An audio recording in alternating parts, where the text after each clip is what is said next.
Turn on the TV or radio these days and you're almost guaranteed to hear an advertisement for car insurance. But when it comes to buying or choosing the right insurance, what do you really need? Your first step in finding the right policy is to make sure you meet the state's minimum insurance requirements. If you don't know your state's requirements, visit the insurance commissioner's website for your state or call their office. They're happy to help you get started. But what about all the types of coverage and services that are offered? What do you need to really be protected on the road? An easy way to think about auto coverage is in terms of to whom the benefits will be paid. Personal coverage pays you as the vehicle's owner. Liability coverage pays others for damages you're legally responsible for as the result of an accident. First, we'll focus on coverages that benefit you as the policyholder. There are two types of physical damage coverage available with car insurance policies: collision coverage and comprehensive coverage. Collision and comprehensive coverage are similar that they both cover the loss related to your vehicle. However, collision insurance specifically covers damage caused by accidents with other vehicles and stationary objects like trees or road signs, even potholes. It is important to remember that collision coverage only handles repair and replacement costs up to your vehicle's actual cash value. Your vehicle's actual cash value is not how much you paid for it or still owe the loan. Instead, the actual cash value is the vehicle's current value considering factors like its age, mileage, and condition. With this coverage, you'll be asked to select a deductible. The deductible is the amount you'll be responsible for paying for each covered loss.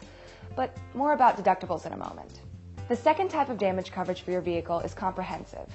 This covers damages your vehicle incurs from non-accident events like weather, wind, hail, or ice, as well as theft and vandalism. Two other types of personal coverage you should consider are rental reimbursement and gap insurance. Rental reimbursement pays for a rental vehicle if your car is not drivable as the result of a covered or insured loss. It is optional and not required as part of your insurance policy. However, it can be beneficial if your car must be in the repair shop for several days and if you do not have access to another vehicle. If your vehicle is financed, you may also want to consider gap insurance. This pays the difference between the actual cash value of a vehicle and the balance still owed to a lien holder or in a car loan or lease program. It helps prevent you from being upside down on your loan or owing the bank more than the actual cash value in the result of a total loss situation.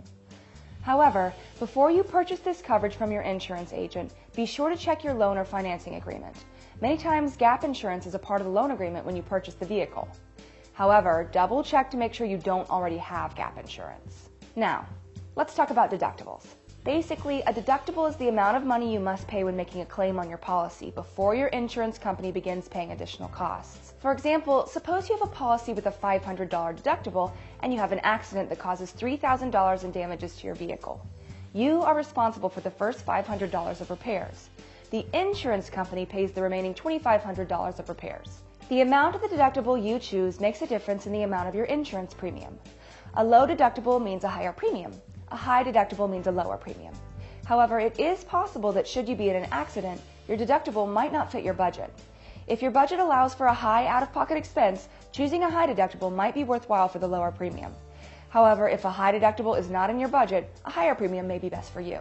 All of us on the road at some point have worried about the dangers of an uninsured or underinsured driver causing an accident. That's why uninsured motorist coverage can be a financial lifesaver.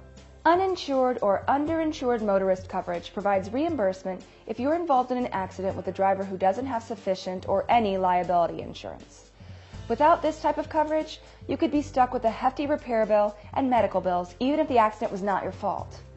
The key with this coverage is that it pays damages that are not covered under the physical damage coverage of your policy and its limits with medical payment coverage.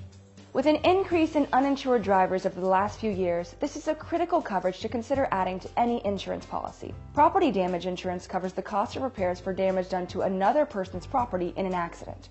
It also covers court costs and legal expenses. United States law requires drivers to carry at least $5,000 property damage coverage per accident. However, the minimum in many states is higher. Remember, the minimum amount most likely will not cover all of the expenses in a serious accident. Most car insurance professionals recommend at least $50,000 of property damage liability insurance. Many consider $100,000 per accident the ideal amount. In 2013, the average price of a car was $31,000. You can see how quickly damages can add up if multiple vehicles are involved. We don't have time to cover all the different types of insurance available. However, we hope this has helped explain some of the more common types of insurance you can get for your automobile. If you have any more questions, we're always here to help. Drive safe.